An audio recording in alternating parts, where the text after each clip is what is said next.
Hello guys, welcome back my YouTube channel.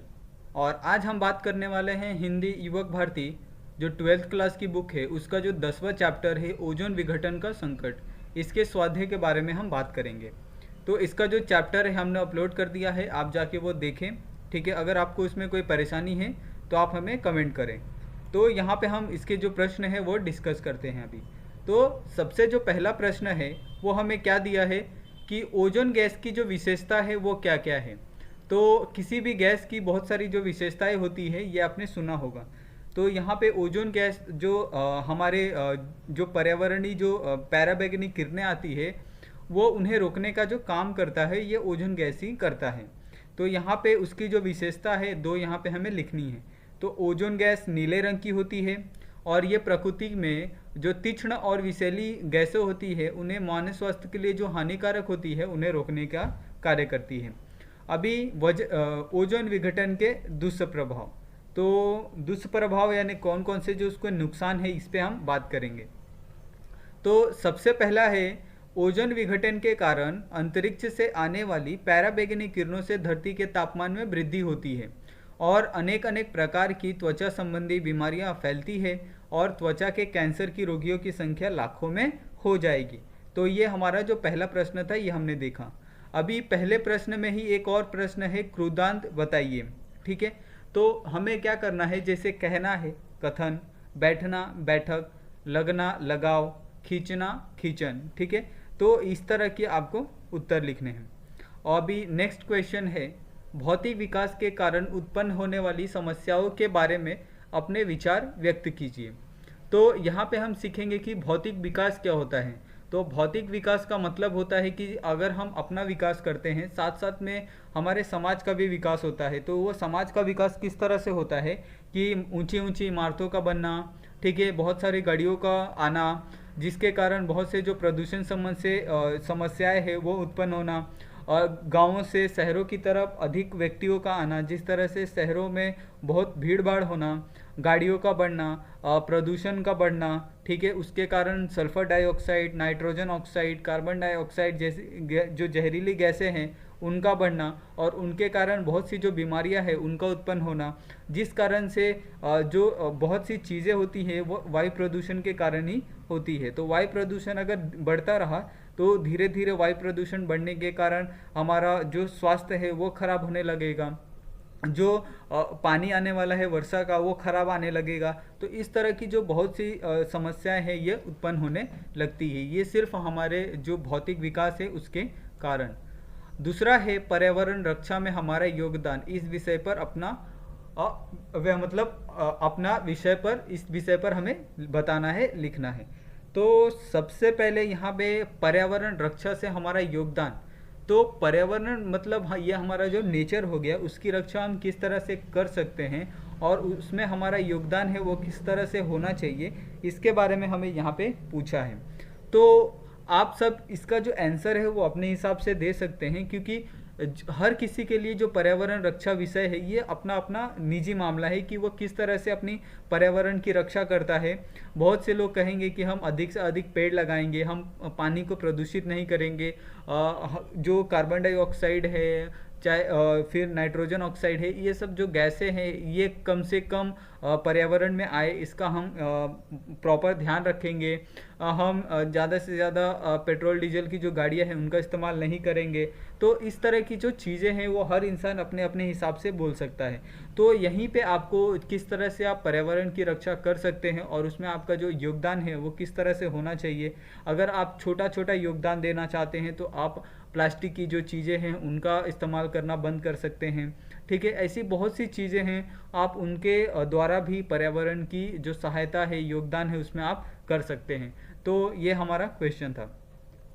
अभी जो next question है वो है ओजोन विघटन संकट में बचने के लिए किए गए अंतर्राष्ट्रीय प्रयासों के संक्षेप में लिखिए। तो ओजोन विघटन जो समस्या है ये सिर्फ एक देश के लिए नहीं है, एक प्रांत के लिए नहीं है, परंतु ये जो समस्या है पूरे विश्व के लिए है, यानी पूरे वर्ल्ड के लिए है। तो पूरे वर्ल्ड द्वारा अंतर्राष्ट्रीय मंच पर इसके लिए क्या क्या चीज़ें की गई हैं। तो सबसे पहले मैं आपको बता दूं कि जो हम लोग अभी जो एसी यूज़ करते हैं या फिर जो फ्रिज यूज़ करते हैं, रेफ्रिजरेटर, तो उसमें पहले जो क्लोरोफ्लोरोकार्बन है उसका इस्तेमाल किया जाता था, क्योंकि जो क्लोरोफ्लोरोकार्बन होता है ये जो हवा को क्या करता है, ठंडा करता है, जिसके कारण इसका इस्तेमाल एसी में होता था और रेफ्रिजरेटर में होता था। परंतु ये जो गैस है, ये गैस भले रंगहीन हो, गंधहीन हो और अक्रियाशील हो, यानी किसी के साथ ये क्रिया नहीं करता, ना ही इसका कोई स्मेल होता है। तो इस तरह की गैस होने के कारण जो साइंटिस्ट थे उन्हें क्या लगता था कि हाँ, ये गैस बहुत ही परफेक्ट है और इसका कोई भी दुरुपयोग नहीं है। परंतु धीरे धीरे जब स्टडी होने लगा तो हम इससे क्या पता चला कि ये जो गैस है ये पर्यावरण में एज इट इज़ रह जाती है। जिस तरह से जो प्लास्टिक है उसको विघटन होने के लिए हजारों साल लगते हैं, परंतु ये जो गैस है क्लोरोफ्लोरोकार्बन, ये इसका जो डिकम्पोज ये कभी भी नहीं होता, पर्यावरण में जाके सेटल हो जाता है, कहीं ना कहीं ये मौजूद रहता ही है, जिसके कारण लोगों को सांस लेने में प्रॉब्लम, यानी अगर सांस लेते हैं तो उसके कारण वो गैस अंदर जाती है और वो गैस अंदर ही बैठ जाती है, चिपक जाती है, जिसके कारण बहुत से जो प्रॉब्लम है वो उन्हें फेस करने पड़ते हैं।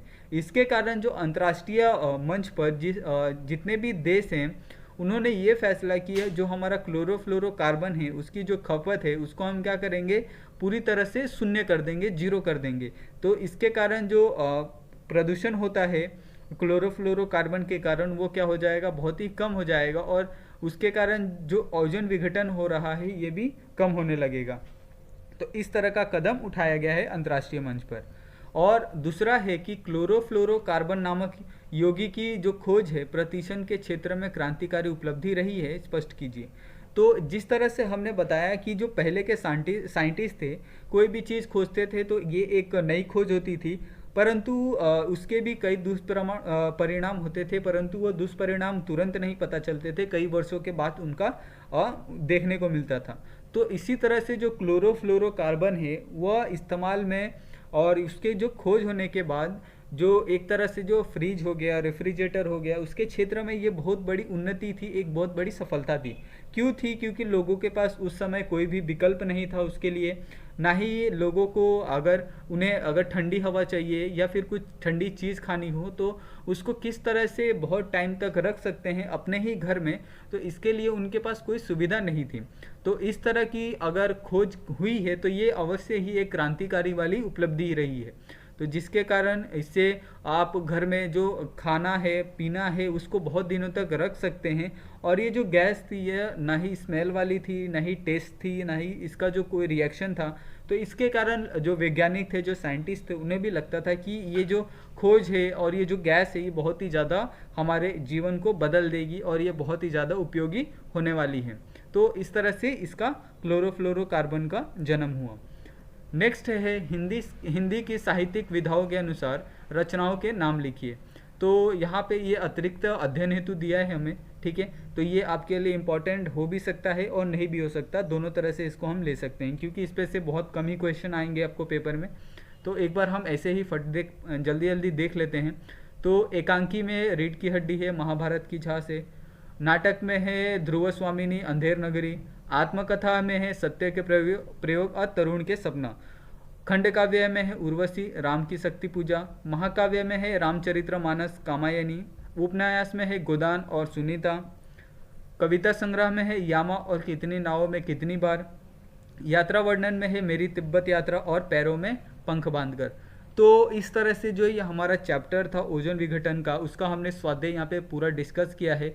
तो आप सभी से ये रिक्वेस्ट है कि अगर आप सभी को ये अच्छा लगा हो तो हमारे चैनल को सब्सक्राइब कर ले और अपने दोस्तों के साथ भी शेयर करें।